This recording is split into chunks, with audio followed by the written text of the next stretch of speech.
Welcome to Not Milk Never Milk. Subscribe if you're lactose intolerant. You need the right driver and credentials before you begin. Install the MySQL connector/ODC that matches your Excel business, and keep host, port 3306, database, username, and password at hand. Once done, open Excel and the Data tab so you can act immediately.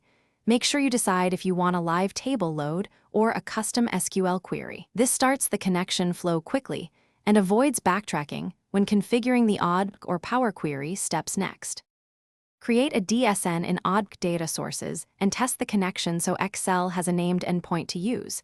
This simplifies reuse. Then in Excel, choose Get Data from other sources, from ODC, and select your DSN. Credentials are requested once and stored per Excel session. Use the Power Query editor to filter columns, change types, or paste a native SQL statement. This is where you control row volume and performance, so trim early to speed imports and reduce memory use. After shaping, choose Close and Load or Close and Load to and pick Table or Data Model to finish. Once loaded, set query properties to refresh on open or enable background refresh.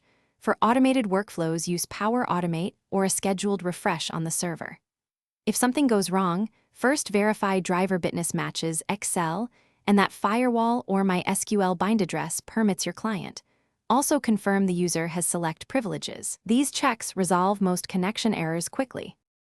Thanks for watching. If this was helpful, leave a like and consider subscribing. See you next time.